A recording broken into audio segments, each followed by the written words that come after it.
welcome to another episode of the Onward and Upward podcast. This is episode 9 of season 2. My name is Harry Ozarek. This is our co-host, Ben Larson. And then our guest of the day today, Mark Kraft, the police chief here in Sydney, Montana. Incredibly glad that you're with us. Glad to be here. Thanks. Yeah. As always, please like, follow, and most importantly, share. We're on Facebook, YouTube, Instagram, TikTok. We're on every major podcast platform you can think of, from iHeartRadio to Pandora to Amazon Music, Google, Spotify. We're on everything. So if you get a chance, like, follow, share. Again, the point of our podcast is to help people move onward in their daily walk and upward in the relationship with Christ. And that's a hard thing to do. It's a hard thing sometimes to wake up in the morning and make that choice to take another step forward in your daily walk. And it's not always easy to continually grow in your relationship with God, but it's a choice that we get to make.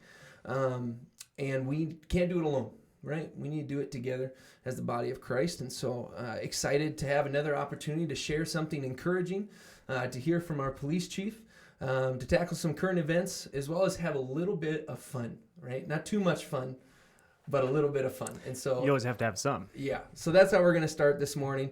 Onward and upward, moving onward in daily walk and upward in our relationship with Christ. So we're going to start with some dad jokes. All right. I'm gonna say I have two that I think are really funny. I'm gonna hold off on them for now.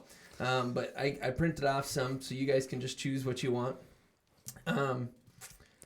Yeah, so I'm gonna start with this one that I just snagged real quick, just caught my eye. This is a good one to start off with. Okay, so I'm ready. I tell dad jokes, but I have no kids. I'm a faux pas. Yeah. Okay. Yeah. All right. Yeah. All right.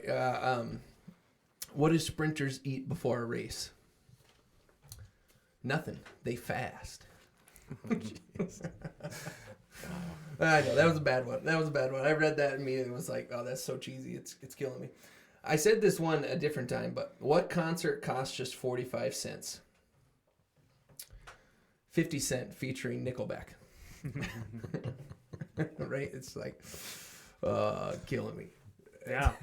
Feel free to jump in here too, Mark, if you see one on the list that you like. I like this one. If an English teacher is convicted of a crime and doesn't complete the sentence, is that a fragment? Oh, gracious. Well, that's something. That's awesome. You got another one, Ben? After an unsuccessful harvest, why did the farmer decide to try a career in music? Because he had a ton of sick beats.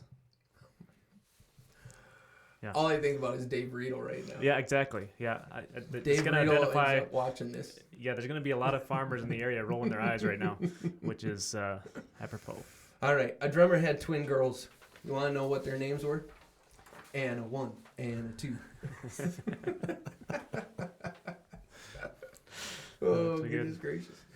All right. Being that I'm a amateur chicken farmer, okay. I got to read this one. I got a hen to regularly count her own eggs. She's a real mathema chicken. I like it. Oh, my goodness. Ben, you got one more? Yeah, so I'm just going to grab this one that's top of the sheet here. It's like, I used to work in a shoe recycling shop. It was soul destroying. Oh, my gracious. Yeah. It was soul destroying? Yeah, that's right. Yeah. So the list goes on, and what's amazing to me is that there's a never-ending supply of dad jokes. Mostly because the world is full of dads who have a canny ability to make a joke out of a lot of things. I was going to say, it's a superpower, in my opinion. Yeah. When us dads are able to come up with a pun that makes someone laugh. That's right. It's like I always tell people, if you make yourself laugh, it's a good joke, right? If you make others laugh, it's a great joke, right? As long as you're laughing, that's a good joke, right? I got one more. Unless, Mark, you got another one? Nope. All right, last one.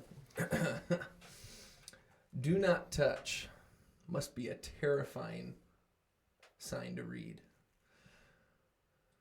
for someone that uses Braille. It's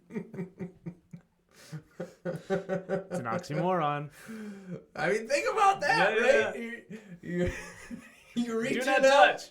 What do you Oh mean? no! What have I done? Do not touch must be a That's terrifying sign to read for someone using Braille. Oh, goodness gracious. All right. Enough of the fun. Well, we'll still have fun, but... Yeah. That one just got me. I heard that earlier today. I had to write it out. Do not touch must be a terrifying thing to read in Braille. Oh, goodness. I can only imagine. CPYU.org is a website that we use consistently. I give it to parents all the time. I don't know if you've ever seen it, but CPYU.org is a resource. It's a Christian-based resource that helps parents connect with youth and the world around their youth. And so they have like a current event culture news section. And one of the articles in there that I pulled out for us today, it says marijuana use in middle to late teen years may alter brain development. I thought that was a very pertinent subject to talk about.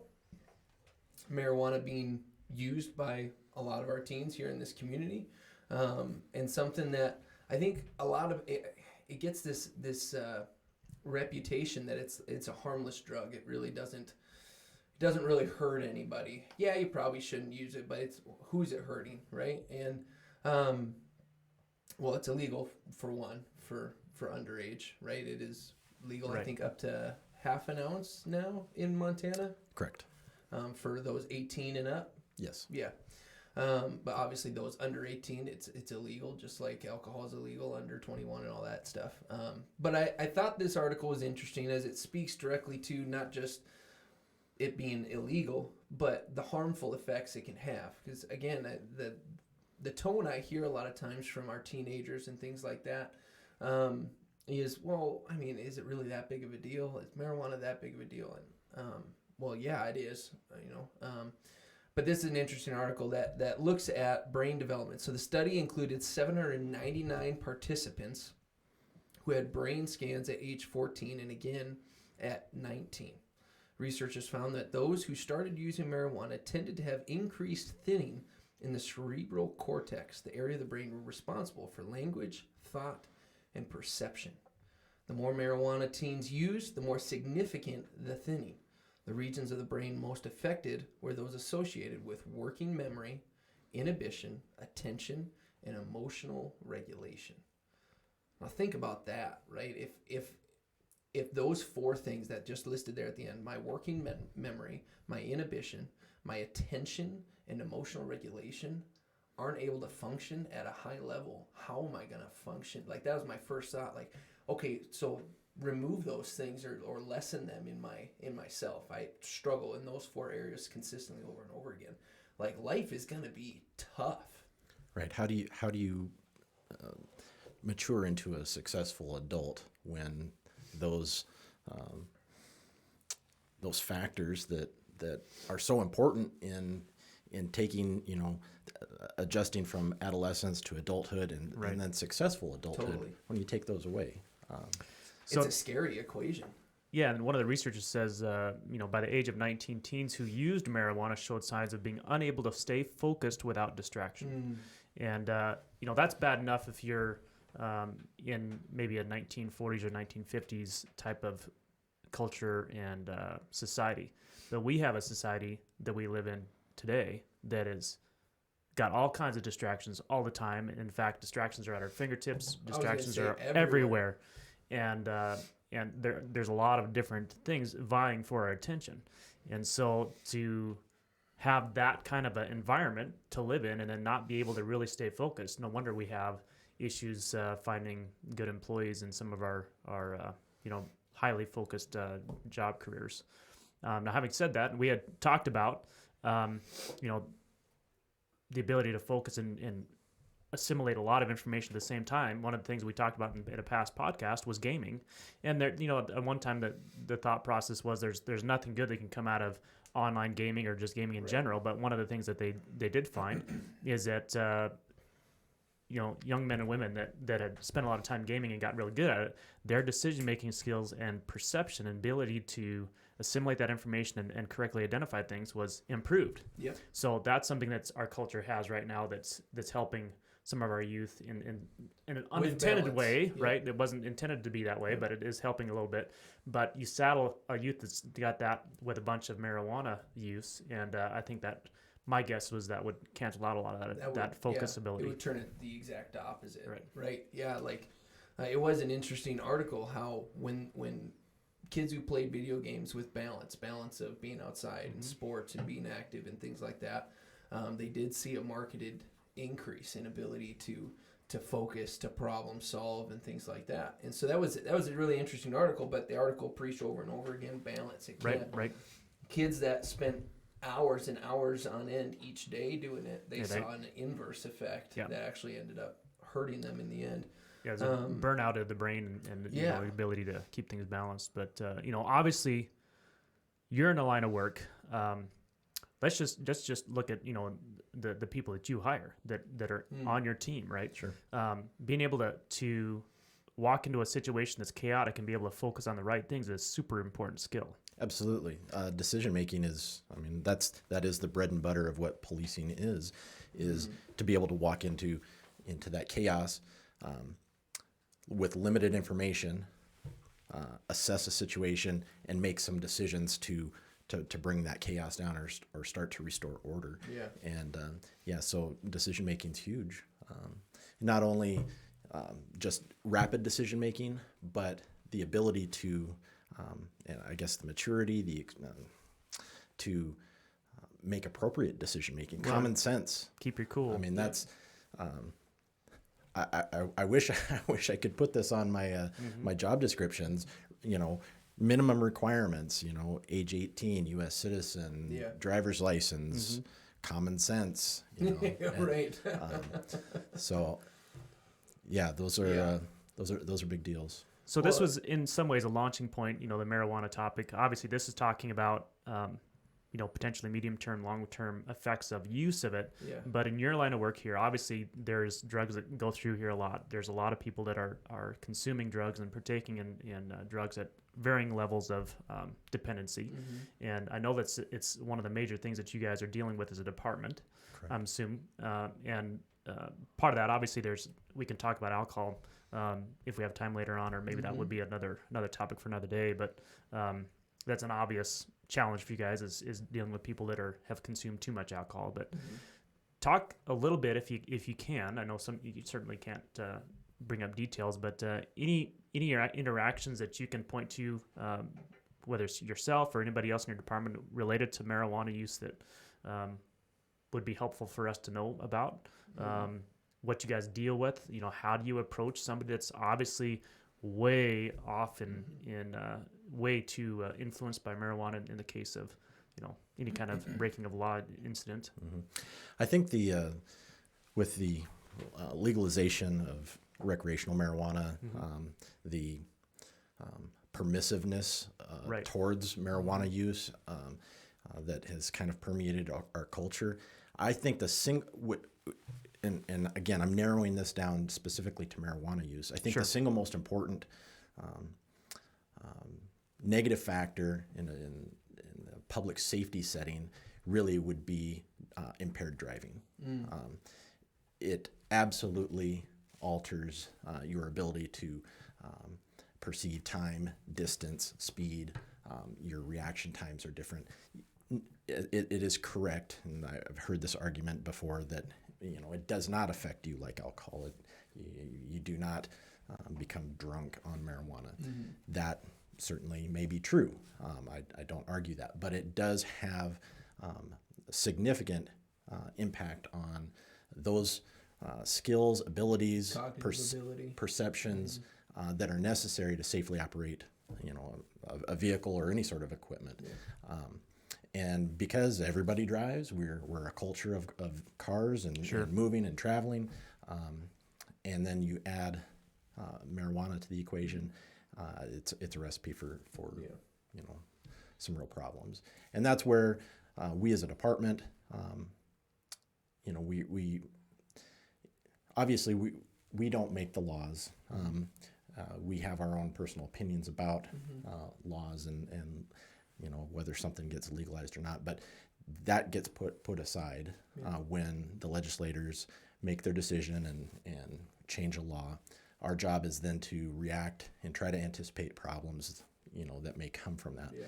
One of the things that we as a department have been doing has been to focus on training our officers to recognize signs and symptoms of impaired driving under marijuana, and then also other drugs. Because it is illegal to drive under the influence of marijuana, Even though it's illegal to have half an ounce or less and transport in your vehicle in a closed container. Correct. Correct. It's illegal to consume it and drive in any amount. Correct. Well, it's illegal to be operating it under the influence, and that in Montana that level is 5 nanograms. 5 nanograms per deciliter of blood. And is there like a blood system similar to alcohol for that to be measured, or how do you measure the? That's typically measured through a blood test. Okay. So if an officer makes an arrest on somebody for DUI under marijuana, when they suspect some sort of drug being on board and the cause of the impairment, then they'll get a blood sample from that person, send it to the lab, and then later on we find out what that is. But there's huge differences in detecting impairment, between a drugged driver and alcohol. Alcohol, I mean, it's obvious. It's odor. You see it. You hear it. I mean, with drugs, including marijuana, they're much more subtle. I was going to say a little subtler. And so it does require some training, and so that's something that we've been focusing on as a department to try to ensure. Again, it's not because we dislike marijuana use. Yeah. It's all about public safety and trying to keep the motoring public safe. So. Well, and what I find so interesting about this article is just one of the hardest things I have found with young people in general is helping them or getting them to a place where they care about the future them. You know what I'm saying? And I have to say that for myself. When I was a teenager, it was very hard for me to think, much less make decisions about my future self. Make decisions now that would have a positive effect for the future self. And I think that's one of the things that I took away from this article too is it doesn't only affect them now, but if they're degrading their working memory, inhibition, attention, and emotional regulation, and they continue it, and this article is saying and showing that they're seeing a decline in those things the more and more they use it, the longer and longer they use it, that means their future self at 25, 30, I mean, that life is going into a train wreck. Even if they don't move on to another drug and they just stay there, they're looking at some serious issues and frustration. But it's so hard, I feel like, sometimes to get a teenager to see that beyond the now. Like it's impairing you now, it's illegal now, it's all that now. But man, if you could just unlock that just for a moment and go, think about what this is going to be like in 10 years. 15-year-old, you're using marijuana right now. In 10 years, if you continue this is what your life's going to look like.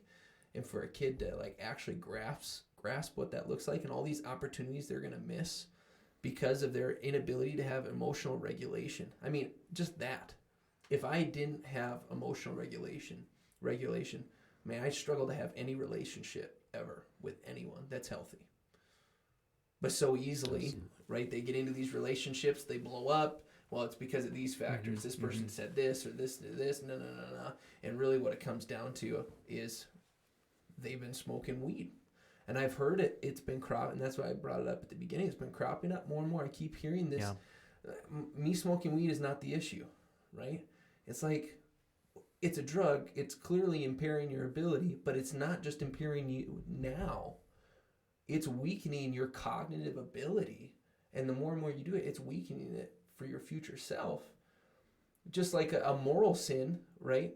Of pornography or anger, lust, all these things, right? Greed, end up, right now it's affecting you. But man, if you continue on this road, the effect, the big bomb that's waiting you isn't right now. It's that 5-10 year mark down the road where all of it ends up just culminating in this disaster. It's like, oh, and you see the train wreck, and you're like, oh, like see it, please. Like sometimes I struggle with that, of trying to get someone to that place of, can you just see where this is going to lead you and let that impact even a little bit your choices now? Because if it did, you wouldn't be making those choices, right? And that's what, to me, this article is really bringing out. Yeah, it's affecting them now, but man, it's going to affect you really hard later when life comes at you way harder. You know, responsibilities go way. I think responsibilities of a 15-year-old versus a 30-year-old are not even close. Mm-hmm. Right. Not even close for the majority. Yeah, add a spouse and kids and a career, and if you're able to have any of those things, because you've been using marijuana and you're not able to regulate your emotions or inhibitions and attention, right? It's like, ugh. Well, the other concern I think that I've, over the years of being in private industry in the last 10, 15 years, one of the things that I have noticed, and it's not empirical evidence, it's just my observation, but it seems like those that are partaking in marijuana more often than not have less drive and ambition. Yeah. So that's your observations, right. But those are the observations that have been in place or seen by numerous people. You know, going back to the 60s and 70s. You know, I mean. Well documented. There's the stereotypical doper, you know, brings to mind a kind of a couch potato kind of person who you know is more interested in a bag of Doritos and playing video games and not really doing anything you know really productive. Then and that stereotype has come about because I mean. There is some element of truth to that. Sure. One of the things that I think is, and I wish I could have found the right references and things, but there's a gentleman out of, I believe he was in New York. I believe at one time and once again this could be wrong, but I think at one time either he or somebody that he knows really well was part of the New York Times. And anyways, he wrote a book recently about just the fact that you know your grandpa and grandma's marijuana is not the marijuana of today. THC levels are a lot higher, and the effects that it's having on people is different now. Well, you're seeing a lot of synthetic marijuana. Well, they get those things, you know, the delivery mechanisms and certainly no regulation. There's a part of, you know, with the legalization, there is some sense of standardization, but not really. I mean, there's no way to know exactly what your THC level is going to be on this purchase versus another purchase or another delivery method. And one of the things that he was looking at is data related to early use and maybe extensive use of marijuana in the early adolescence, leading to multiple problems related to mental health. So schizophrenia, bipolar, obviously depression becomes an issue, and that's all relative in my mind to the fact that you're using a chemical to give yourself a false high or a false perception, right? You're not perceiving reality. It's a chemical inducement of that perception, and it's changing your brain chemistry. Well, you can't screw around with brain chemistry and not eventually have a lot, you know, especially if you're doing it consistently, impacting your thought patterns and how your brain works. And unfortunately for some that are predisposed to things like both bipolar and schizophrenia and other things, you're pushing yourself into some of those categories. Now, the other thing that's interesting is most people think, well, you take marijuana, you get relaxed and less aggressive, and you're just happy. But what they're finding is some individuals are going into full-on rage. And it's a different reaction. And part of it, they think, is due to the higher levels of THC, the dosing effect. You know, everybody's a little different. I know of people that have said, hey, you know, I try to take, you know, something that's supposed to help either with mitigation of pain or maybe a sleep aid, and I get the opposite reaction. Well, that's just because, you know, not everybody's exactly the same. Our biochemistry within our bodies is not the same.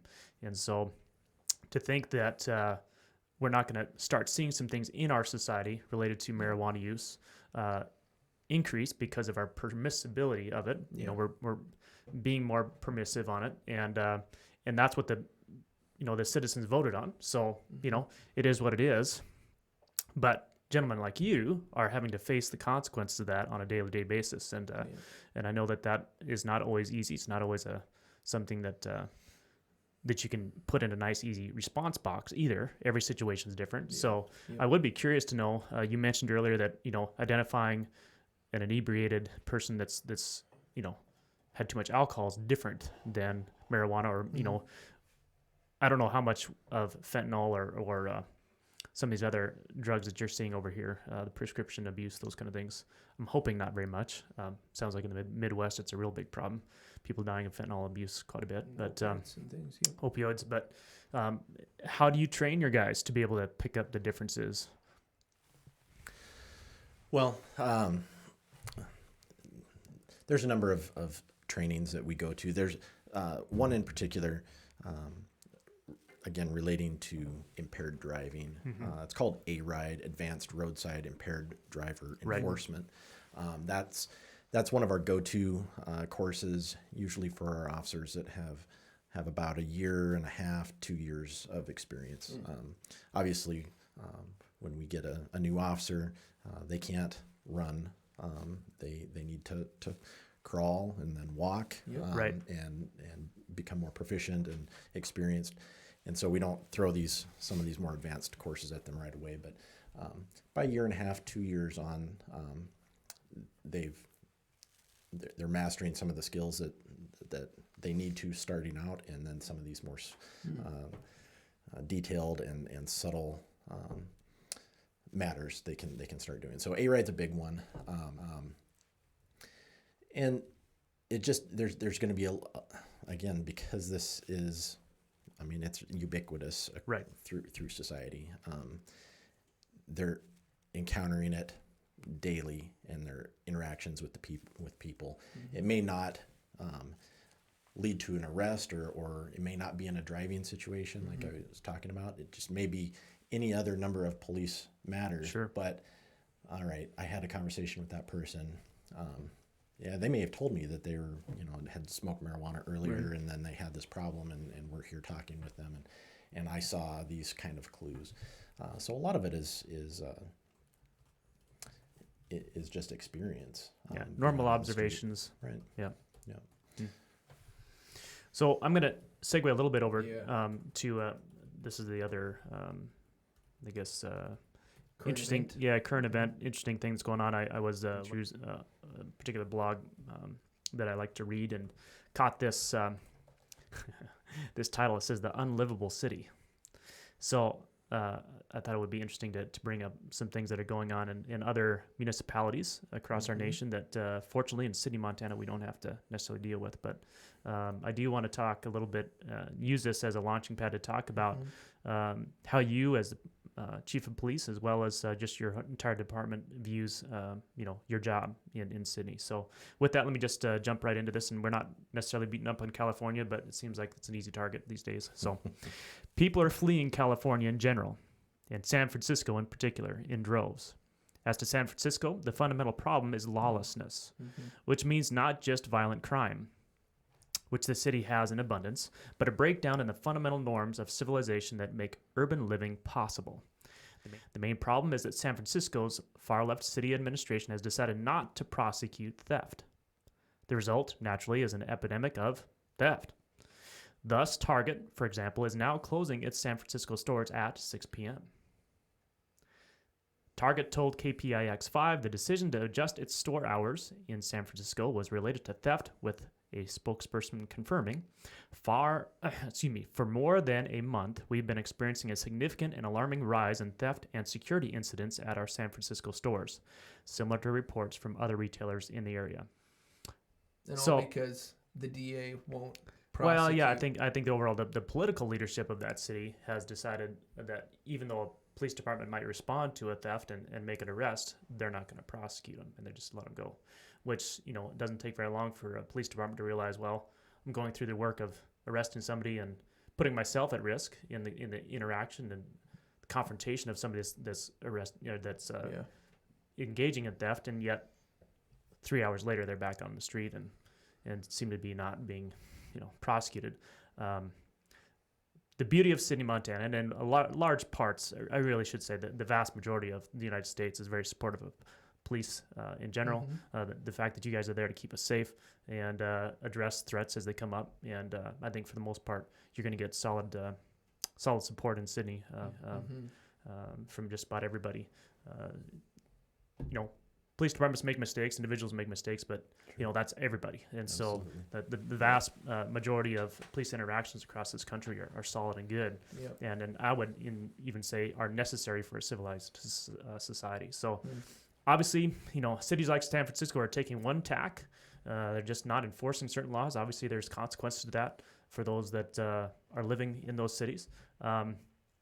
You guys probably have a different philosophy. Talk a little bit about what you guys bring to the table and your overall pursuit of your job. Sure. Well, I think one of the points to be had here is that the policing is just one part of the whole criminal justice picture, and how that is integral. Is that the right word? Yeah. To maintaining the fabric of society. Right. Yeah. And so if police do the job, they're doing one part of the job. That's right. Now if they don't do it, then there's the breakdown there. If prosecution isn't doing their job, there's a breakdown there. If the judicial side of it is not doing their job, it's a breakdown there. If corrections and rehabilitation. So all of these have to work together. Yeah. Unfortunately, with the mindset of some, specifically like in California, San Francisco, they're viewing that. I think they're misidentifying what their role is. Yeah. It's And root causes. right. Instead of blaming the police for problems, they're not looking for solutions. They're not trying to create. The police aren't creating the problem. They're trying to stem it. Yeah.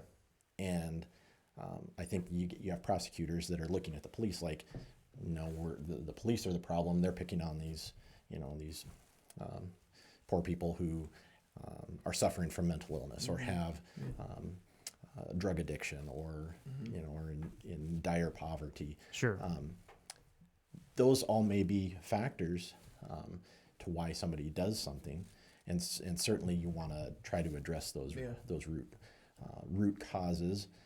But at the same time, you cannot escape personal accountability. Yeah. And that's, I just feel like that's a part of our societal fabric that's just totally deteriorating. Yeah. Is personal accountability. Well, and who is holding someone accountable, right? Like, right. they're not like. More and more I'm seeing people make the choice to not, like, they don't see value in accountability. It's call it controlling, call it telling me what to do, calling it I don't need you, I'm independent, all these words that we try to spin as being positive. I talk to our youth all the time. You should crave accountability. You should desire accountability. First to your Savior, right? But second, to the people he's put around you that are wise, that are mature. Like I tell you, like, I'm accountable to Pastor Paul. I'm accountable to my elder board. I'm accountable to my wife. I'm accountable to my kids. They don't tell me what to do, but if I make a mistake, it's definitely going to come down on them in some way, shape, or form. If I tank my life, I'm taking them with me. Not intentionally, but that's just reality. Like, I'm accountable to a lot of people. That helps me make smart choices because it's not just going to affect me. And I think that's what we look at in a negative way, look at accountability as control, when in reality, it's a framework to help you make a wise choice and help you have the simple attitude of humility. You can't have good, healthy accountability without humility, without sitting there and going, I don't know everything, and I will probably make a bad choice. I need others around that help gauge the choices I make, like together, collectively, right? And like you said, I see that deteriorating in a massive way. And to hit on that point, kind of, it goes back to my personal life verse, and it's Proverbs 3:5-6. Yeah.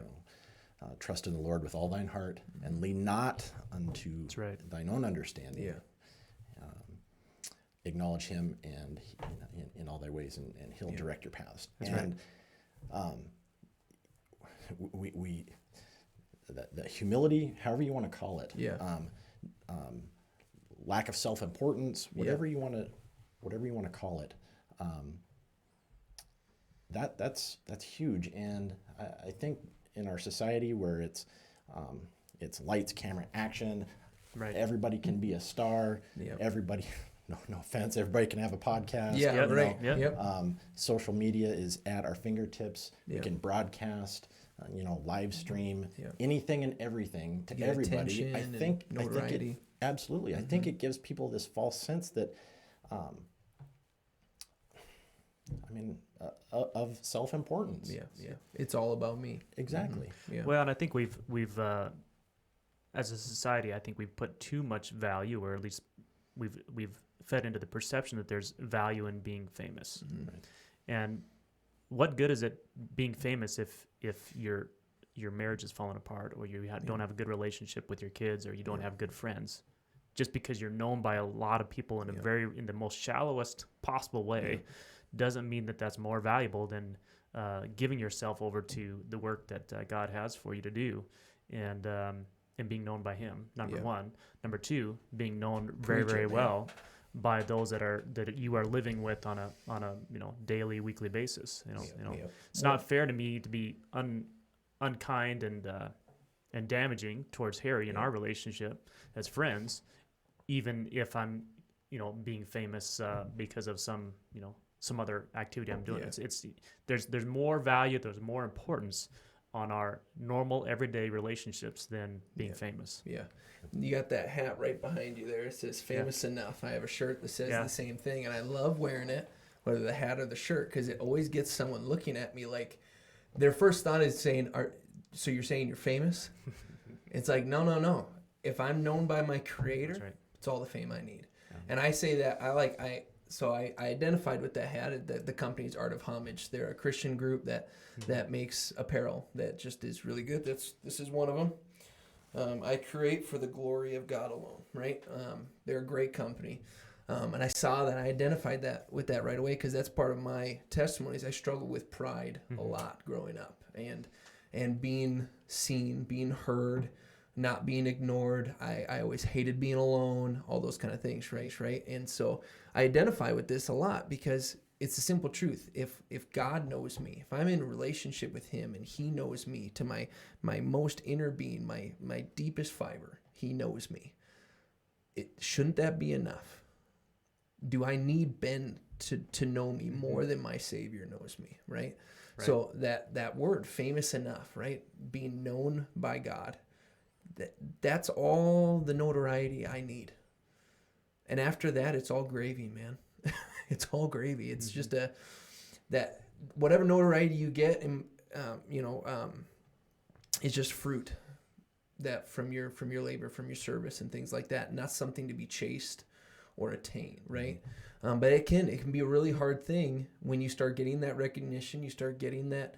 There's 1,000 people watched our video, or whatever. It can be very easy to chase that squirrel down the hole, or that rabbit down the hole.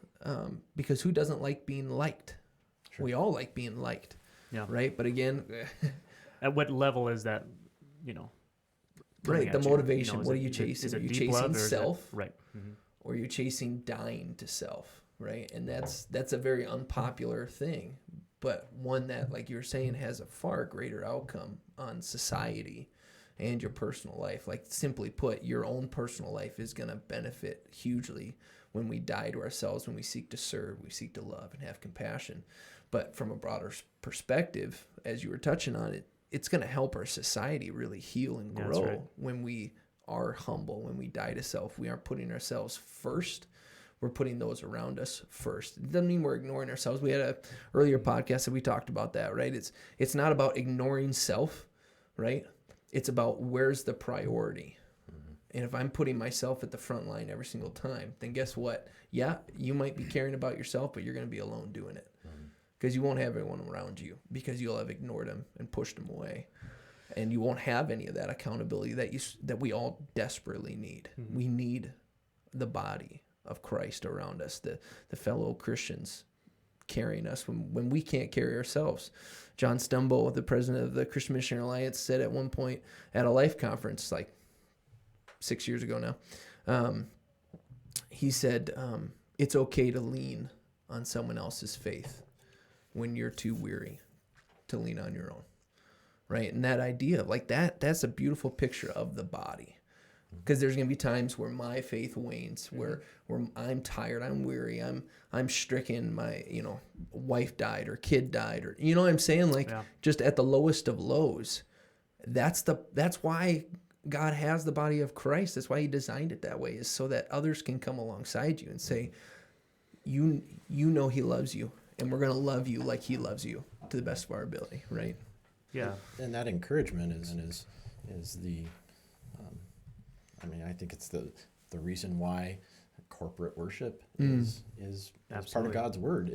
Is you may be weary, you may be leaning on somebody else's faith, but you have no idea who's leaning on yours. Yeah, and that can be when you sit back and think about that, again, very humbling, and maybe it helps instill a little bit of responsibility. That you know what, I have a responsibility to my fellow believers, just in my small church. Totally. I don't want to get out of bed. I don't want to get dressed. I don't want to take a shower. I'll drive into church. That's. But when you're, again, that's all looking inward. When you start looking outward, like, I wonder how they're doing today. Well, I'll go to church and I'll find out. Yeah. Yep. And then somebody you weren't even thinking about sees you at church, and that just seeing you there is an encouragement to them. Yeah. Again, you just never know where that impact's going to be. I love that you said that. Yeah, and one of the things that obviously we're called to as Christians is to go into that deeper place of servanthood and looking to be a benefit to others around us, not just our fellow believers, but everybody. I think, so going back real quick, I'm convicted that I did not say who the author was of this blog post. So that was John Hinderocker with Powerline blog. So for the San Francisco topic. Yep. So if you want to look at that, but one of the things that I think is interesting is we got two different. Well, there's multiple, but I think there's two major competing philosophies of how to view life as an individual in our society and in respect to other citizens. And I think you nailed it. Is that in some of these other municipalities, they're misdiagnosing the real issue. They're not really dealing with the real issues. And I'm afraid that part of the reason that that's happening is that they're more interested in virtue signaling and looking like they're solving a problem than actually solving the problem. Yeah. It's a very hip phrase that you gets use back there, to by that the way. idea that I need to be famous, I need to be liked, I need to be well respected on a broad scale, but not where it really means that my fellow citizens, my fellow city citizens are going to be benefiting based on how I'm performing my duties in my job. And social media tries to wrap a lot of that up. So obviously it's very clear to me that you're bringing a servant heart's perspective to your job and serving the community here in Sydney. I would only guess that that's part of your leadership development and a leadership perspective for your entire department. And it'd be interesting to know how do you pursue having a cohesive team that works well together, knowing that there's differences. Everybody brings their own little perspective to the 100%. Team, right? And you guys, in some ways, are in. We know as Christians we're in a daily battle spiritually, but you guys are in some cases spilling that battle over into the physical realm and having to deal with people. So how do you approach that as a leader of your team here in Sydney? How do you approach the impact of your faith on your responsibilities and how you approach that? Sure. I think to sum up my leadership style is lead by example. Sure. And I think that spills over in virtually all aspects of my life, whether it's as a Christian man, whether it's the head of my family, whether it's as the chief of police for the Sydney Police Department. If you don't, I guess, establish that credibility with whoever you're leading, you're not going to lead very far. Right. And that credibility is built off of observations that, all right, his values are the same as my values. He did this. That's exactly how I would do it. He demonstrating caring. I mean, Sure. that's obviously a big deal. That's probably one of the biggest things at the police department. We have a very young group of guys, and just showing that, hey, I care about you. Yeah, I'm not out there anymore in uniform, doing the things that you guys are doing every day. Roadside stops Yep. and all that. Yep. But I care about you guys, and I care about you because, and I show that through. I'm going to get you as much training as possible that you Sure. can be as good at your job as you possibly can. I'm going to give you the best equipment that we can reasonably afford, and you're going to get the support from me when things don't maybe always, they don't go well sometimes. You're going to have, I will support you. Obviously, something goes really bad, people have to be held accountable, but nonetheless, they're going to get my support. I think servant leadership is a part of that. You had mentioned, or you'd asked in a previous question, kind of where do we see ourselves, I guess our role in the community. And I would say this is something that was told to me when I, came into policing, and you've probably heard about it, the sheepdog and the wolves. The wolves are the bad guys. Law enforcement, we're the sheepdogs. We keep the wolves away. Okay, that's neat. Yep, whatever. But as I matured as a police officer and just grew as a man, our role is as guardians of our community. We're keeping those bad elements out. We're and trying to make sure that everybody else can live as peaceful and productive a life as they can without a bunch of these unpleasant instances. Sure. So I guess guardianship is the biggest. I guess it would be our main policing philosophy. I guess is the point that I'm getting at. I love that word. That's a unique word. I don't know if I've ever heard that word used. It's always protect and serve and things like that. I really like that word, guardian. You're the guardian of. Yeah, and I think sometimes, and this can be to the detriment of law enforcement. This can be misperceptions by the public. Sometimes law enforcement. It could be individuals, could be agencies. They look at it themselves more as a warrior type mentality. Well, that's hard to approach every situation as a warrior. Exactly. And I think sometimes, that maybe the public wants, the officer friendly each and every time. Well, that's not always appropriate in every circumstance either. And so I think of the guardian really embodies both the fact that, hey, we can deal with these really unpleasant situations, harsh situations, and at the same time, we can shift gears and have a softer touch that, like, hey, we're part of the community, we're people here, and we're here to help you, to protect you, to serve you, so I think that's been a good guiding principle for us. Yeah, I love that. Well, and as we transition into a few other different topics, I would like you just kind of share with us. I've been kind of dying to know just who is Mark Kraft? Where are you from? How long have you been here?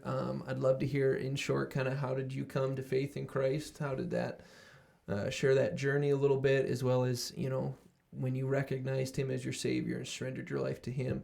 And then we got some other fun questions for you after that, but we'd really like to get to know that part of you as well. Well, I was born and raised in Billings, graduated from Billings Senior High, and, I never had a real strong interest in law enforcement. I never thought that was going to be my career field. In fact, from the time I was, probably 10, 12 years old, I thought I was going to be a veterinarian. Well, you are dealing with a different grade of I was animals gonna now. say so. you're a Yeah. vet of some sort. Yeah. Yeah, just never really thought that we would end up here. But yeah, after high school, didn't have a whole lot of had some ideas of where my life was Sure. going to go, and Yeah. it did not go how I planned. And you ended up working some different jobs, gained a lot of experience doing a lot of different things, and eventually, a few years. Oh, I guess it would be about 5 years after high school, ended up meeting my wife. Got married in 2003, and decided, you know what, I really need to finish my education. I went off to college for a couple years, and like I said, it didn't quite work out.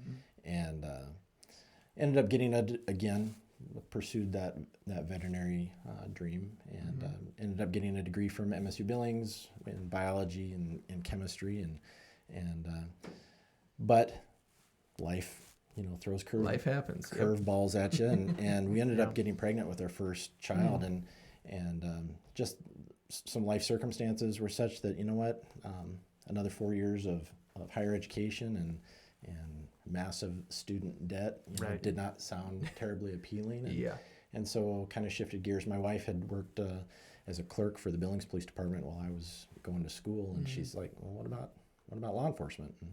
And so I started down that path, and in 2010 ended up getting a job here in Sydney as a patrol officer. Had no intention of staying in Sydney. I mean, it was a pit stop. Yep, yep. And but as you say, life happens, and it's taken me. It took me till I was about 37 years old to figure out, what, it's not your plan that matters. That's right. And I grew up going to a Catholic church. I was confirmed, but just from a standpoint of faith, I guess it never really stuck. I think, I understood some things. I maybe had some real basic beliefs, that, Jesus as the Son of God, but not that personal relationship. Sure. And so for many years, we just didn't have, much of a faith life. And when my oldest daughter was time for kindergarten, she intellectually was ready to jump into school, but physically she's smaller kid, and she, she still needed nap time and those things, and we were just real concerned about the kindergarten and like all day, every day kindergarten. Yeah. And so we ended up finding an alternative at Liberty Christian School here in town. And I guess it would have been about a year or so into that. I think I'd been feeling kind of like I had a responsibility that I wasn't living up to as the spiritual leader of my family. Sure. Didn't really know exactly what. Yeah, just a that feeling. meant, but just a feeling. Yeah. And then, kids can be incredibly convicting, and Absolutely. Back to that accountability thing. Yeah. They know how to point stuff out sometimes Absolutely. in the gentlest way. Right. And it basically is my daughter saying, hey, can we go to church sometimes? And I said, yeah, because she's going to this Christian school. Yeah. Sure.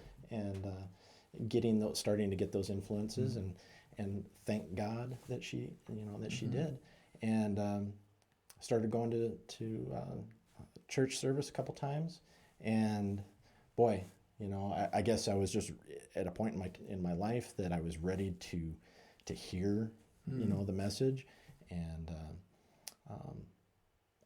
that I guess I had reached a level of maturity that I knew that I didn't know everything anymore. Yeah. It's a helpful thing to know. Right.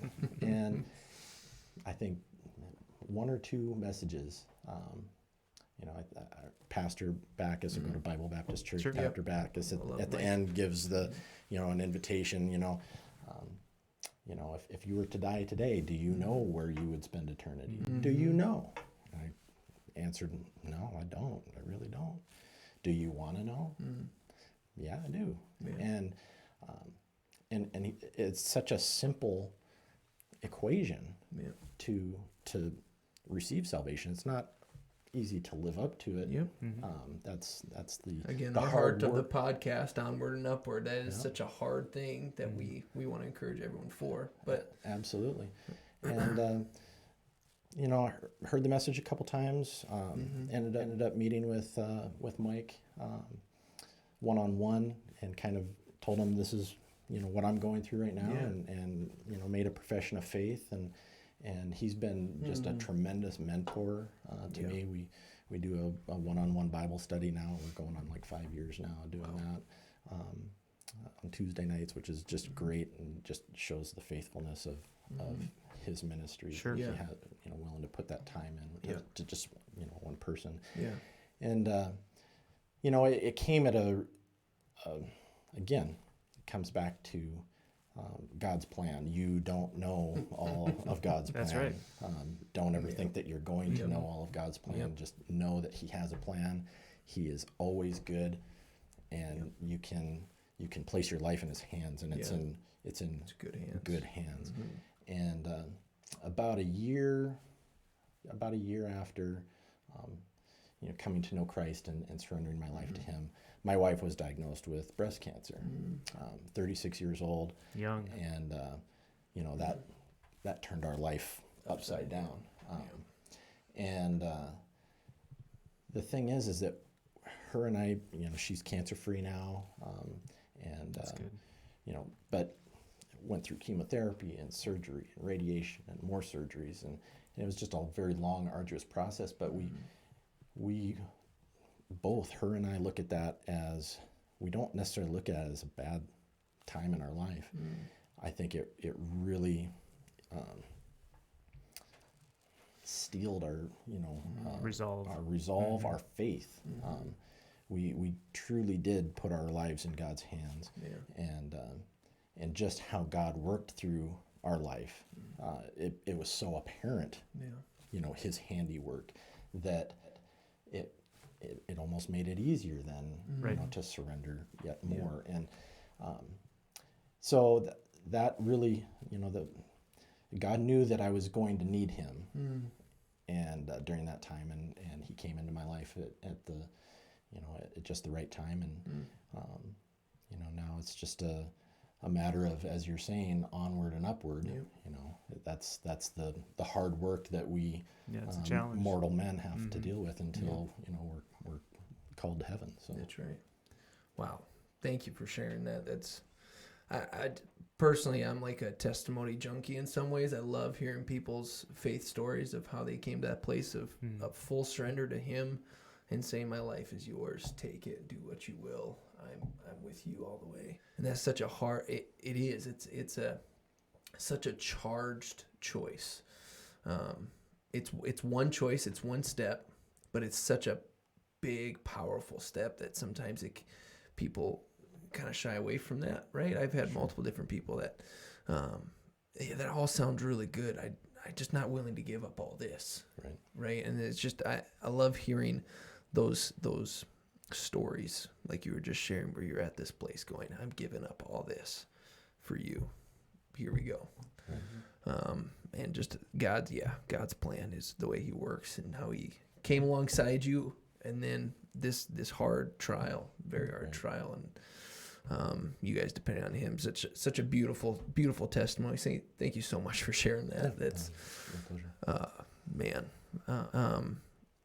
So my big question that I always come away with on the backside of a testimony is, then how do you see what you went through and this faith that you have? How do you see it interwork and intertwine with what you do on a daily basis? So for you, that's the police chief, as well as a dad and a husband. How do you see your faith interwoven in your daily walk, this onward and upward philosophy, right? How do you see it working its way out? Well, again, I think it comes back to trying to lead by example.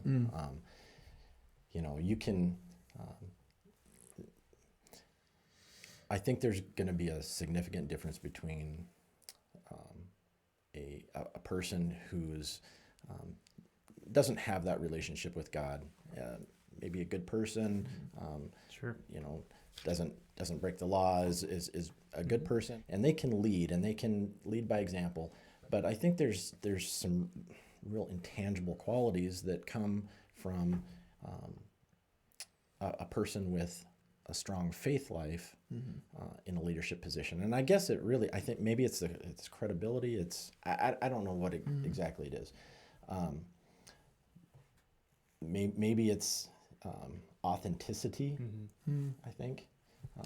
Well, that's what I was just going to bring up. What jumped to my mind is that, and Jesus spoke this quite a bit during his ministry, and that is that you've got the law that was established for hundreds of years before Jesus ever showed up, and quite a bit of his teaching was, well, this is what the law says, this is what I say. Yeah. It's not just about what you do in your actions, that's good, but it's about the heart behind that following the law. Right. It's the drive, the inner understanding of what it's like to be walking in authenticity and purity in the sense of doing the right thing.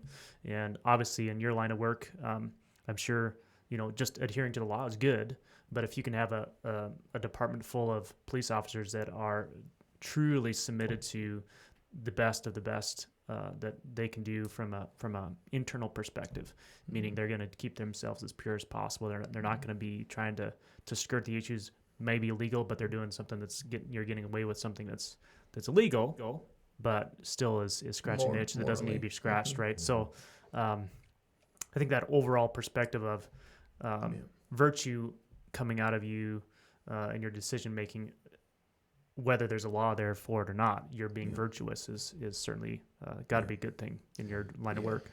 And I think having being open about the fact that you are a person of faith is nothing to be shy of. Obviously, in my official position, I can't,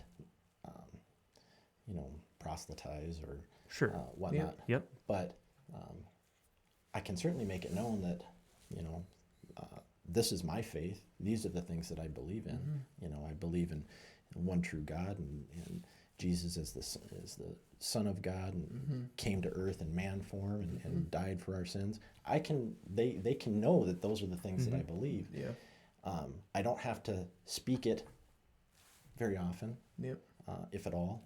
But again, if I can live out as somebody that's a good example that I want to follow, then I think God will work in their life. Now, I know that as Christians, we can't always just rely on, I guess, evangelism through example. Yep. We do need to speak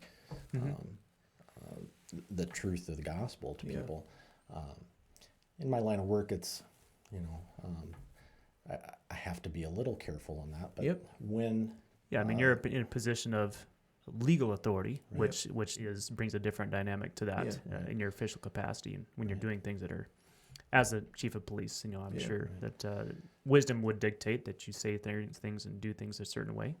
But I would just speak that as that I think in the Christian walk, we spend a little bit, I believe, and maybe this is just my perspective, that sometimes we spend a little bit too much time talking about evangelism in the sense of speaking words and telling the gospel, which is good. I mean, there's absolutely a need to be doing that, but there's tremendous value when you are a known person to be a follower of Christ, of letting your obedience to him and how you live your life be your evangelism. Right. Yeah. Well, yeah, and I was going to say even more than doing good things, but how do you react when you make a wrong decision? Right? Like, I think that from a testimony standpoint of this living testimony as I live life, am I exhibiting Christ in all that I do? When I make a mistake, how do I act? And what posture do I take? One of defensiveness, one of I'm still right, one of bending the truth a little bit so that I can skirt by, things like that. I think that's a very powerful testimony. But like you said, finding those avenues and opportunities where someone is inquiring, I think that's, I know that's part of God's design of this living testimony, right? Romans 12, a living sacrifice of worship to him, is it's going to cause people to question. It's going to cause people to take notice, like something's different there, right? And when they approach you, do you feel like you have more of an opportunity? Like if someone approaches you about your faith, have an opportunity to speak into that and stuff like that? Or? Absolutely. There are occasions when, police work at times, we can see we actually see evil, or 100%. The results of front lines. Evil. See some really hard things to see that just really hit a person deep down, and so there are times when opportunities present themselves, and that's why I felt really it was very important for this police department under my administration to start a chaplain program. Yeah, I love that. Police departments our size typically don't have that, and we're very blessed to have, the two men that we have serving. I think they're just tremendous examples of Christian men, and that helps. That helps me. Because again, you're talking about sometimes the line that I have to walk, where I'd love to be able to expound further on this point of faith, but maybe I'm not the person to do that. And having well, that's no less of an action either, right? Like I use the analogy, right? Bringing someone to faith is not a moment; it's a series of moments. Right, and you might be number 22 on that timeline of moments, right? And so I personally have really appreciated that you've made that choice, and obviously Paul being the senior pastor here and someone I have the utmost appreciation for and respect for as my senior pastor, being a chaplain with you, I loved that move. For me, I was like, wow, that's such an amazing choice that you made. I highly respect it in so many ways because it does present, they can speak directly on something that maybe you can't, but to me, really, internally is like that really, everything that they share is you're attached. And I don't mean that in a prideful way, but 100% like being intentional and purposeful with what you do and how you do it to bring about the best outcomes you can. Just a previous comment you made about the law and how Jesus came, right? He said, I came to not abolish the law, but to fulfill the law, right? And this analogy I've brought up at different times, right? Using the law to fix yourself is like looking in a mirror, spinach in your teeth. Instead of going and getting a toothpick, you grab the mirror off the wall and start picking your teeth with it. Like, you just don't do that because it's not helpful. The law isn't there to fix you, right? The law is to help show and restore your perception of what is reality and to show you like we're missing the mark here. Then it's the work of the Holy Spirit and God. It's the work of the Christians around you to restore you, to bring you back to health and healing. It's not the law's job. It's not the mirror's job to pick that spinach out of your teeth. It's simply there to show you. And that, I kind of use that same picture with the police force. Like you guys are upholding the law, but you also get the opportunity to like build into these lives in those interactions that you have to face that evil. I thought about that too of like, as a Christian, we know it's not the person, it's the sin that we're fighting, right? This human was created by the same God that created me. They're no lesser of a person than I am. They're doing evil acts. They're consumed by sin, by darkness, right?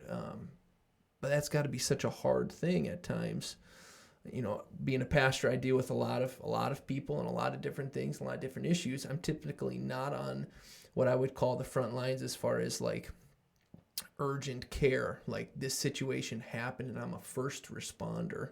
A lot of times I'm a secondary responder. There's some first responding times I've had that have been very, very difficult and hard. Not to say the other stuff isn't hard and difficult, but it's a unique thing that I was thinking about too of how do you prepare your officers for that frontline first responder confront evil moment? Because we've been blessed. We've had Daniel here attending our church consistently. We've had Ray McKellar in the past.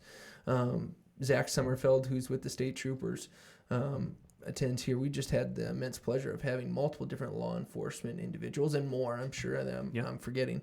As volunteer firemen and so on, being a part of our body. And my heart does go out. I know Daniel had a hard one, I think, last year. And my heart goes out to that first responding, like, oh man, just gut-wrenching moment where they have to stay strong. And just curious, how do you, as the police chief, how do you seek to prepare them for those moments? Well, I think it's a combination of things. First off, really try to work on instilling the values, not only our organizational values, but values as a law enforcement officer that this is a choice that you are making, and because you make this choice, this is what you have to. You gotta face. You have to face. You have to live up to. Can you do that? Because you're going to be under scrutiny all the time. Yeah. You're going to be challenged all the time.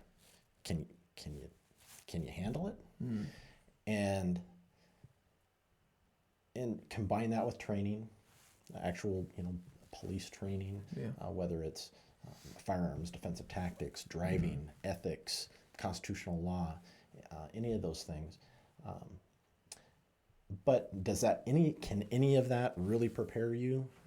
I mean, sometimes some things like some stress inoculation training can help a person recognize the signs when it's coming on and combat it. Yep. How do I control myself? Yeah. Sure. So that I can control the situation. Some of those things can help, but there are some things that you really can't prepare for. The little boy that drowned in the canal last year, that was a really tough one for one of my officers. The year prior to that, the homicide of Kylie Hines, the 2-month-old baby, at the hands of her mother. That was incredibly impactful for a number of our officers. I remember at that scene, it was a Saturday morning, and I got called from dispatch. I didn't know that it was a homicide yet. I just knew that an officer had taken a baby to the hospital, child abuse situation. It was bad. And I got ready. The crime scene actually wasn't far from where I was living. Got ready, got in my vehicle. Had gotten another call by this time from dispatch that the baby was gone. And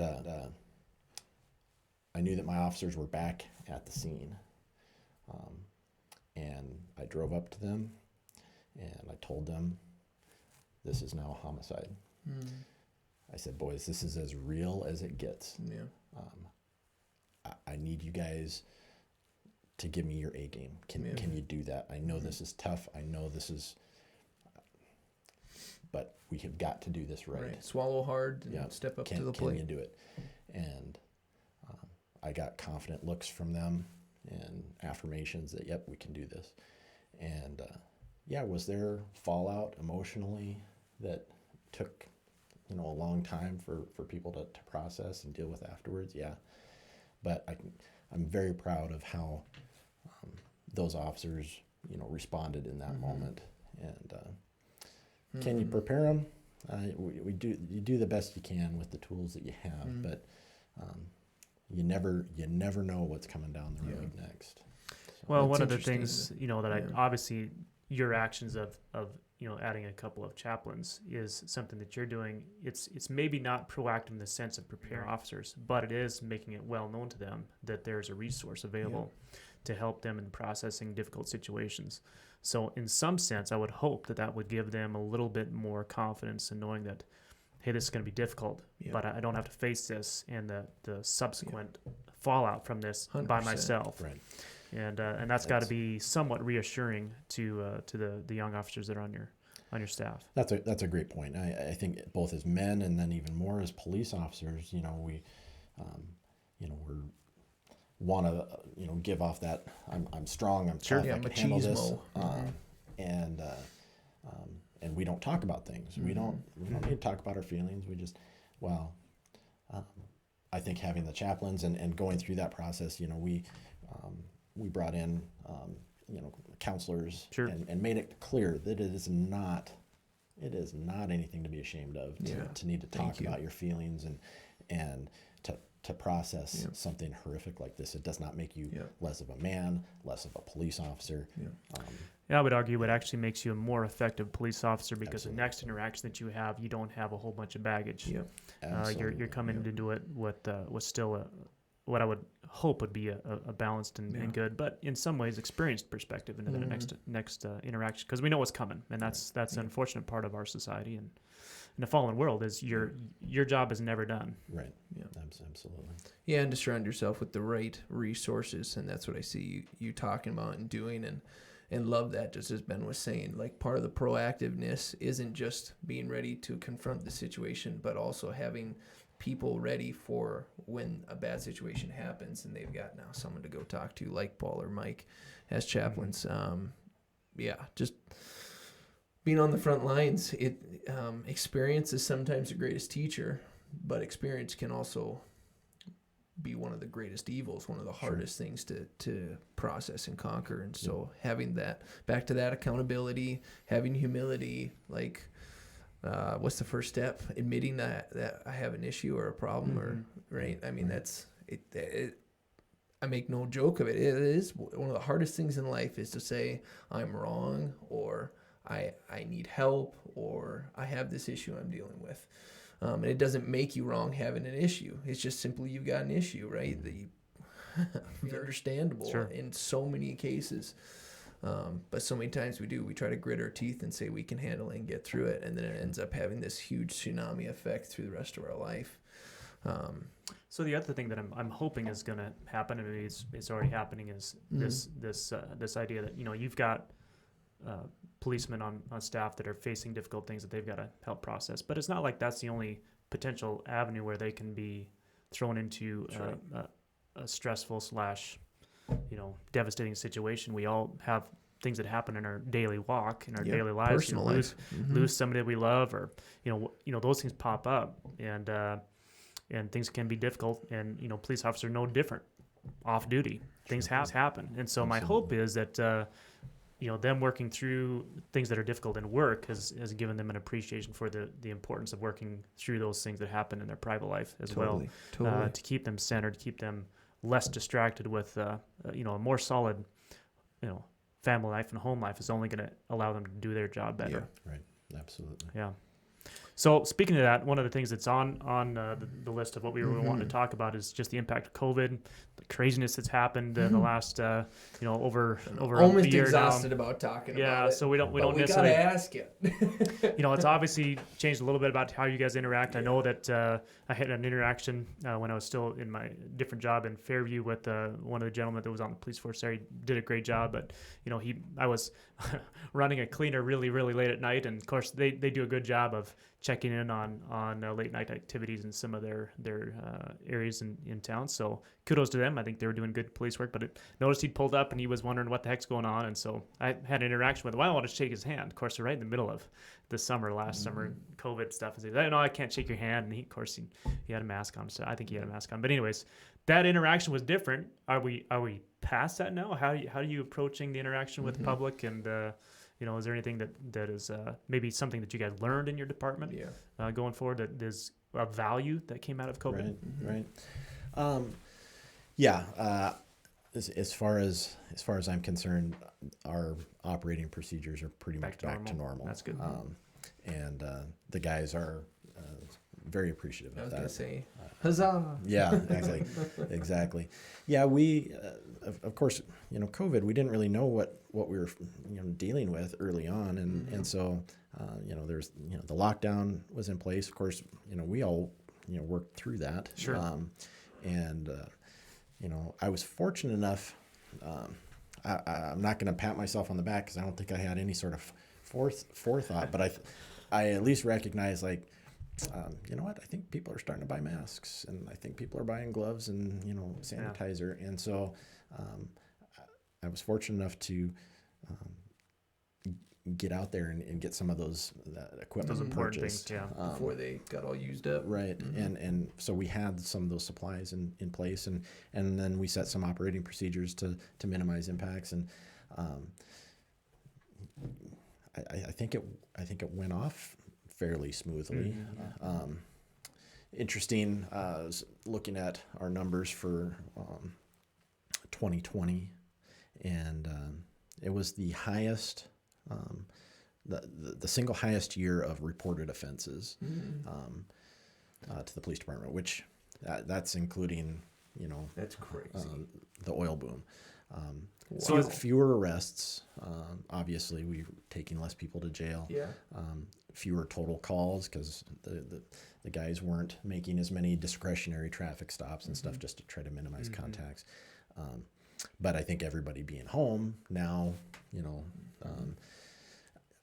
I guess I can't say that I necessarily saw a real significant spike in domestic violence. That was a concern, but I don't know that we really saw that materialize. Well, that's good to hear, because I know that was a Montana-wide, that was a big concern, and they were seeing some uptick in domestic abuse cases and things like that. So I was pretty curious if our area, Richland County, Sydney area. Yeah, not on the domestic side. Unfortunately, though, we did see an uptick in sex offenses, and so that was again, don't know if one caused the other.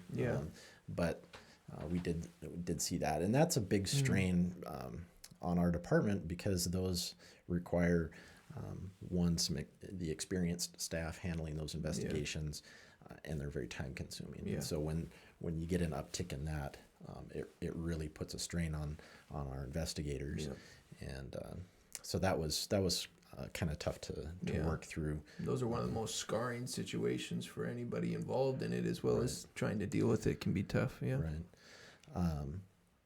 But yeah, I think for the most part, you know, we had a few cases of COVID, you know, in the department. We modified schedules as needed. People quarantined as they should. You didn't pass around a lollipop and let everybody. No, like, all right, you're gonna get it. We're just gonna get it done. Yeah, no, none of that. But one of the things that came would have been a rough 14 days. Yeah, exactly. For Sydney. Yeah. You know, we did run into some situations where an officer, you know, maybe made a felony arrest or something, where one night, next morning, he's like, I don't feel very good, goes and gets tested, boom, now he's quarantined.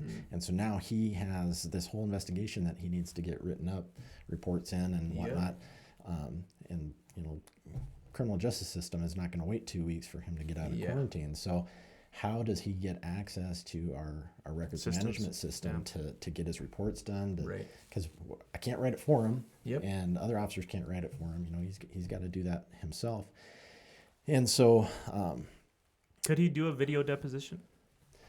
You know, there's probably different ways of skinning that cat. I don't know exactly. But you guys have obviously come up with some solutions. Yeah. One of the things that I guess in the last 5 years, we put mobile computers in our cars. That's, you know, relatively new. We just utilized one of our mobile computers. They're not the best. They don't have exactly the same program as what we do in the station, but he could get the nitty-gritty stuff done. But what that exposed was that our command staff and our investigators, they don't have those computers. And so what happens when one of them you know, gets exposed? That's only in the patrol cars that you have those computers. Just the patrol cars. And so then I started getting emails from the Montana Board of Crime Control, like, hey, we have coronavirus funds available for, I think it was up to $50,000 is what the grants were, to help in some way to mitigate impacts of coronavirus. How I don't know how this is going to Sure. help you. And so I thought, you know what? Remote work capabilities. It was very limited for us. So many of us had to come to the station. We had to come into the office to access the database to get paperwork done. And I said, that's going to be kind of our Achilles heel. And so, never written a grant of that size before, just little baby grants. Right. But got some help from people who had some experience and sent it off and came back. Boom. Yep. Here you go. You got it. So it's been a little bit of a process, getting them and getting them. We're just starting to convert over to these new computers, replacing the computers that were in the cars because they were starting to get a little aged themselves too. And so that was a good thing that came out of that. For people that don't know, how percentage for a typical patrolman who's out on the streets, what percentage of their job is in action, as I would call it, out of the office, and percentage of it is paperwork, just for people listening to get an idea. Because I think sometimes we watch too many movies, Right. and we think they're just crime fighters out there all day, Right. patrolling the nitty gritty streets and. Yeah, I would say that for every 1 minute of action out on the street, actually responding to a call, making an arrest, something like that, there's probably 5 minutes of paperwork. There's a lot, and a lot of it is liability. I mean, we gotta make sure that the city and the police department are protected, that 100%. They're protected, that the reporting is a huge piece person's of what rights you do. are protected. So that's why I bring it up is like a huge piece of your job is following through. It's not. I think some people get kind of flippant with police work that. Well, how much do you guys really do? You're out there, okay, you made 3 arrests a day. Like, how hard is that? How much work? It's like the following through and the reporting and the recording and the making sure the right facts have been taken down. And again, the compassion for the person that is at fault that you're working with and stuff like that. That's not an easy job to do. Right. And it is time consuming. Yeah, like I mentioned earlier, we're just one part of that puzzle. Yeah. And if we're not doing that the full spectrum of our job, including the reporting and specifically the reporting, as I told officers when I was a field training officer as a patrol sergeant and trained new officers, I said, outside of your actual response, and this is of course when we're in the office, I said, what you're doing right now here at this keyboard is the next most important thing that you do. Right. Because this is what is going to be read 6 months, a year, 2, 3 years down the line when this case is finally being, tried or going to court or there's a plea agreement being worked out. It's affecting someone's life in the end. Absolutely. Well, and you really are in a position where the effectiveness of your recording and documentation of things can impact whether somebody who's been, been the victim of a crime is given justice. Absolutely. As well as you want to make sure that you're metering out justice accordingly and correctly to those that are the offender, because you don't want, the last thing we want to see is people put away that either, number one, maybe don't, are wrongfully, apprehended, and that those kind of things happen, probably not as often here. But also, you want to make sure that the effectiveness, as you mentioned, you guys are just one piece of that justice system. And so the better you do your piece, it sets up the rest of the justice system to do a good job on their piece as well. The gateway almost. And if that isn't done properly, there's, in some ways, those other downstream parts of the justice system may not be able to do their job as much as they'd like to be able to do it. So. Right, absolutely. Well, I've been dying to ask you this question, but what do you see as the main issue of our community specifically, right? So every community has their own identity, culture, sense of who they are, which brings with it its own unique struggles and things like that. For Sidney, Montana, having been here for, how long has it been now? 11 years. 11 years. So I've been here for 6. You've been here for close to 15? 16, yeah. 16? Mm-hmm. Yeah, I thought that was a pretty good guess. Yeah, it was good. What do you see as kind of the main issue or the thing that you see as really what you're combating on a very regular basis. Because that's going to lead me into my next question of how can we help? How can we, work into that? But really, what do you see as the main? Obviously, we know as Christians, root cause is sin, darkness, evil, right? And pressing away from that and pressing into God and who He is and what He has for us. But in general, for our community, what do you see as a paramount issue? Well, I think it's substance abuse, and whether it's alcohol or marijuana or other illicit drugs, prescription drug use, and it's not unique to us. This is everywhere now. Pervasive issue. It is an epidemic. The epidemic is different in different places. We hear a lot in the news about the opioid epidemic. In our neck of the woods, it's methamphetamine. Yeah, that's the scourge of Sydney, in my opinion. But substance abuse in general. And these are cultural things. Right. I don't know that there's any program or policing that is going to fix it.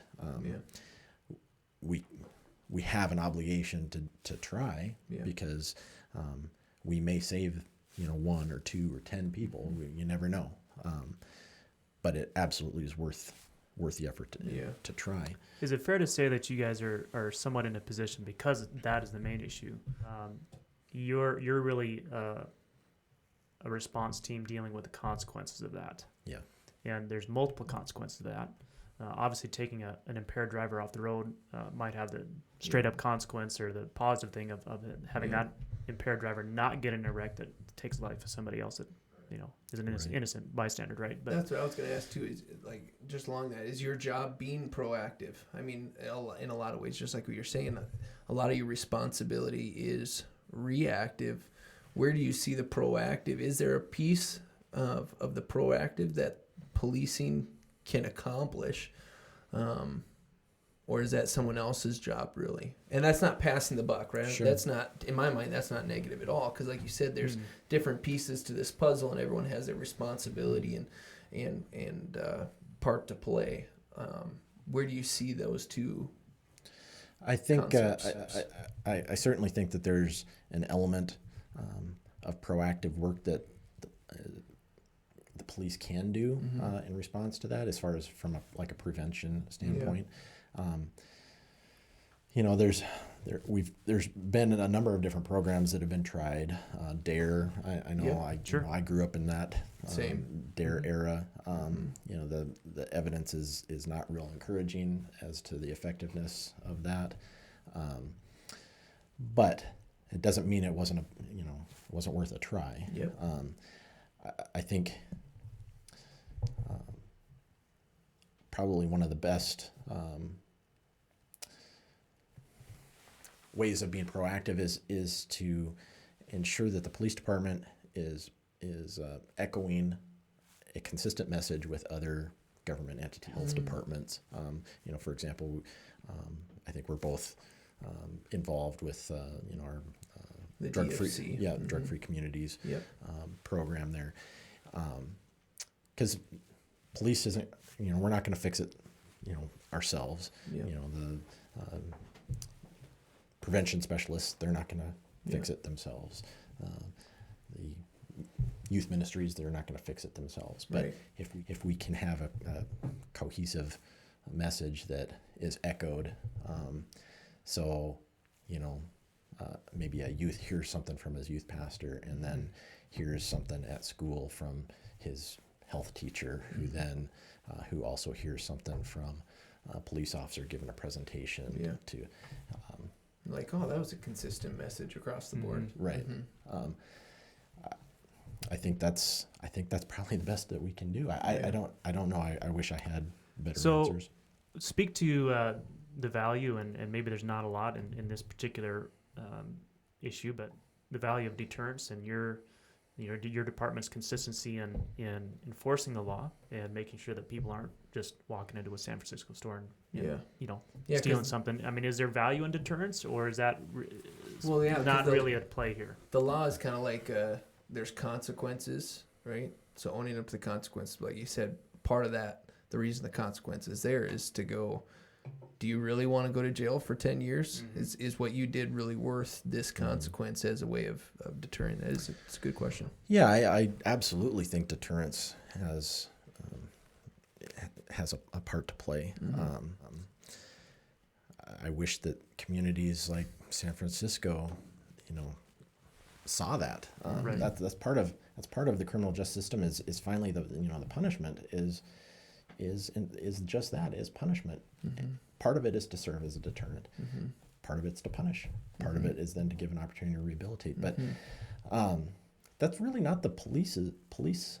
Right. The role of police. That's to be the deterrent. That's the role of the prosecutor's office and the courts and corrections.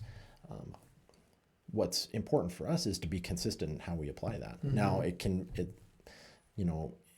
that's easy to say, but in reality, like what's going on in San Francisco, how long can police officers continue to arrest shoplifters, because that's having an impact on those small businesses, seeing their livelihood walk out the door. Officers trying to do something, arresting people, they're out the door,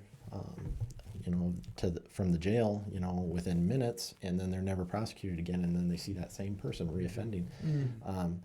How long does it take for that officer to get downtrodden and Discouraged? Yeah, what's discouraged. the point? Yeah. So I guess the most important thing is that all those pieces are working together. Yeah. So, it's not that we don't have, I would say, good candidates every election season. I think everybody that's on the ballot, at least in our neck of the woods, is somebody that's pro law enforcement and doing a good job of justice. So I'm not really concerned about that. But the role of the average citizen in voting in the right people in the right positions, especially if it's a political position, that are in one sense a part of the justice system that you guys have to be teammates with. What I hear you saying, that's important to have a cohesive justice system. Absolutely. Not just you as the on-street enforcer and those that are applying the law and doing a good job of that. You have to have every piece of that justice system in place for that deterrence really to be of value. Right. Absolutely. Yeah. And when police start stepping outside of their role of simply enforcing the law and trying to do it in the most objective way possible, that's when misconduct starts creeping in. Right. Yeah. When police start trying to act, for lack of a better term, as judge, jury, and executioner. Right. Yeah. The superhero complex type of thing. Right. Yeah. Whether it's partly because they don't trust the backside of the justice system to do what they need to do, and so they feel it's up to them to do it. Right. Yeah. Because if I don't do something, I'm going to be dealing with the situation again in an hour or a day or and then 2 days. You compromise on your obligation. Exactly. Yeah. And it's a very thin wire to walk at times, and why ethics is such an important part of police training, and why I think, as in my role as a leader, it's so important for me to set that proper example. Sure. That I'm not compromising my values, my ethics, my faith in any way, shape, or form. And maybe the officers, when they're faced with a situation, they might think, and what would Mark do? Yeah. And if that happens one time, and they choose the right decision, then you feel very accomplished. Then I've been successful. You've done your job. Yeah.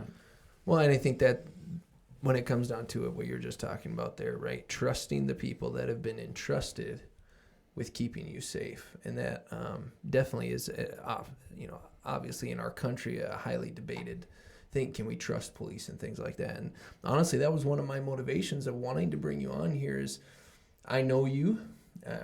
Paul knows you even more, right? I've talked with Paul and several others, and just so appreciate the choices and the ways that you've gone about trying to uphold not only the law, but a society that that can look at itself and be proud of the trajectory that it's on, the direction it's going. Sure.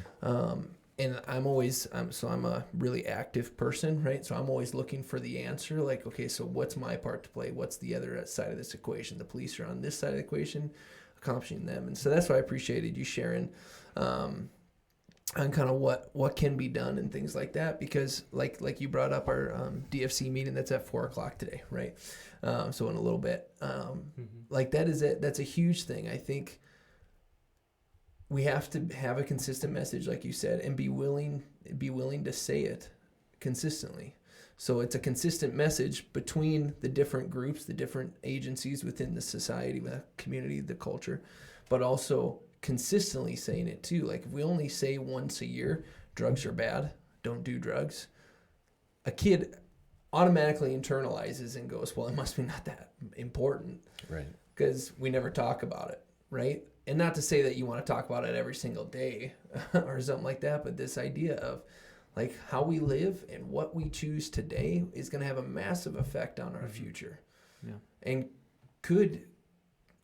one decision could affect 10 years of life really fast.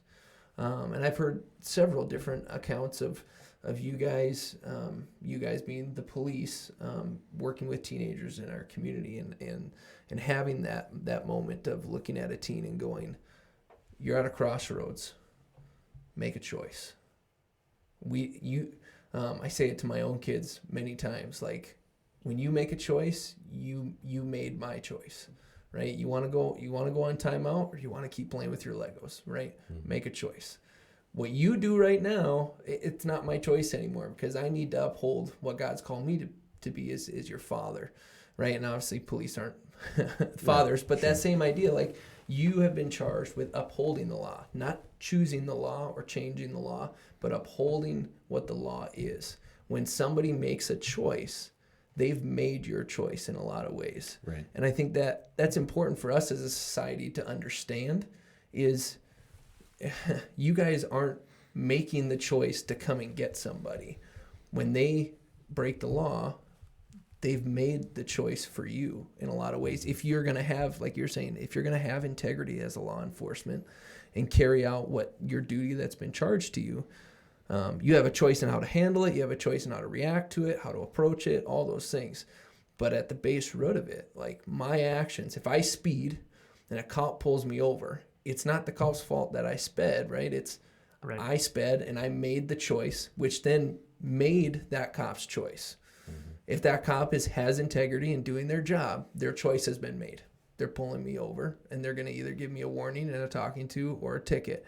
But that, you know what I'm saying? And, when you don't have that, that's so hard as a society. And the hardest part is getting people to acknowledge that. Right. Yeah. I don't know how many times, taken somebody to jail, DUI or something. Of course, DUI has such a wide-ranging impacts, Sure. on driver's license and a person's ability to do certain types of work and yep. Well, it'll even affect gun privileges and stuff like that too, won't it sometimes? It's like possible. Hunting and things like that, depending on what it was. It's possible, but I heard so many times, why are you doing this to me? Yeah. I can't believe you're doing this. Do you know what you're doing to me? Yeah. And after a while that gets tiresome. Yeah. But it's I think that's a symptom of the bigger problem with society is lack of personal accountability and responsibility. So, mm-hmm. Well, and the other thing that you mentioned, that substance abuse really is, in one sense, a root cause of a lot of your department's interactions with the citizens and those passing through Sydney. One of the things that I think the body of Christ and as represented in the churches of this community, I feel like we do, I think in some cases, an okay job, but I think there's always room to improve, and that is helping those that are dealing with those issues get the help that they need. Mm-hmm. And sometimes that's not the role of law enforcement, that's the role of friends and family and of those individuals that are having a hard time, and you try to do the best you can at get them into the right situations. And you can say, hey, drugs are bad and it's difficult for you, and there's consequences to doing drugs and consuming alcohol when underage and all that stuff. And if some of the voices that are saying that are also seen the next weekend out partying and consuming some of that stuff and acting in a dumb way and then even being abusive to those that are around them, whether it be friends or family or whatnot, that really cuts the legs out from underneath of that message, right? Absolutely. So it's not just what we say. It's not just the banner on the billboard and the text message that goes out, that says, hey, this is bad, avoid this. But it's really those of us in the community that are in positions of leadership, and that might just simply be the mom or dad in the home. Yeah. You need to live out those standards if you want your kids to be able to thrive in society. And that's in a lot of ways where I see the rest of the community needing to step up. It's not your guys' job to do that. It's our job to hold each other accountable and to the best of our abilities, call each other on the carpet on some of that stuff. It's dangerous to have students see teachers in the school say one thing on a Friday afternoon pep rally, and then on a Saturday afternoon see them at a recreational site, guard site, or somewhere else, completely gone, and being dangerous. I mean, we got to be consistent, and that's a tough message to hear, but it's something that needs to be said and lived out. Yeah, absolutely. If you're going to talk the talk, you need to walk the walk, kind of thing, and it goes back to one of my absolute favorite verses, 1 John 2:6. He that saith he abideth in him ought himself also so to walk, even as he walked. And boy, that's convicting. Am I doing it? If am I say, walking if like I, Jesus? If I say that I'm following him, am I walking like him? It's tough. It is tough. It's an always. And the beauty is, if we submit to him, he will empower us to do that. Absolutely. And that's really where the rubber meets the road. Is are we trusting in his grace and his leadership of us to say yes to every step? And I think we can do that, but 100%. On our own, not possible. Absolutely. Well, I want to thank you again for joining us on this podcast. I mean, we've tackled a wide array of different topics and subjects. And just truly appreciate you joining us. Appreciate all that the police department and sheriff's department and state troopers and so on have done for this community and continue to do. I love that you are in leadership. I know it's not an easy job. I know it comes with its demands. We were just talking, there is no break, right? I feel that way as a pastor quite often and that's where humility and integrity and things like that, and admitting when you're wrong and approaching that with humility too. I'm not going to get it right every single time, but to the best of my ability, I want to. But there is no off switch. A lot of people think you take off the uniform and you're done, just as you were saying, and as you said earlier too, Mark, how I live my life is going to impact how that uniform is seen as well. And I want to live that with integrity and just highly respect that approach. And our guys in blue, man, you guys are truly on the front lines. And I've been on the other side of you guys coming. I've had a situation down in the alley here with somebody trying to break into cars and calling and working with you guys. And I so appreciate how your men handled that situation, the care, the tenderness that you showed that individual, because I was there for the whole show, right? Sure.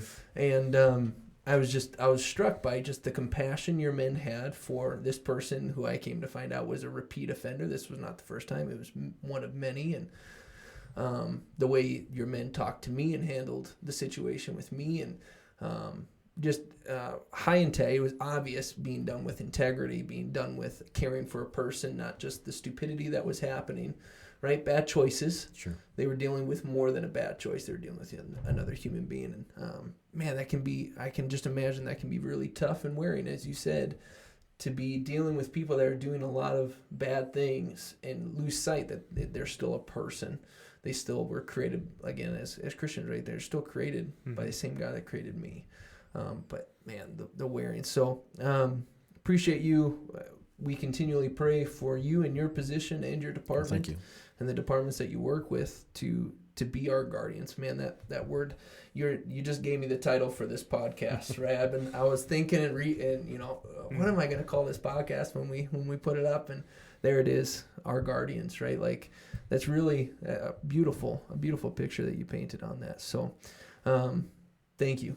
Well, thank you for having me. This was a lot of fun, and I know we talked on some kind of heavy topics, but just really appreciate the opportunity to come and participate.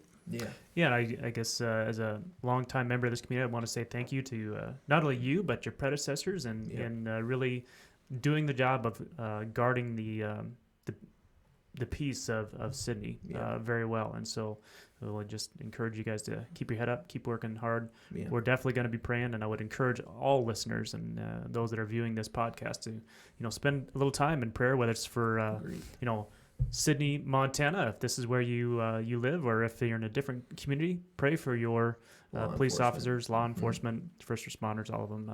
You guys are doing essential work for our civilization, and we want to make sure that you're covered and protected in that way. Amen to that. Amen. Well, thank you again, everybody, for joining us for episode 9 of the Onward and Upward podcast. Again, we want to help you move onward in your daily walk, upward in your relationship with Christ. It's not an easy thing to do. Go to Philippians 3:12-16. It's our verse that we have used as the backbone of all that we want to accomplish with this podcast, and that God would make these truths plain to you. And excited for where this is going. We hope that this isn't the only time we get to see Mark Kraft on our podcast, and look forward to that future. And thank you for joining us. Like, follow, and most importantly, share, so that we can get this message of hope, love, joy out to as many as we can. It's that we can, as a body, move onward in a daily walk and upward in our relationship with Christ. So until next time, see ya. God bless.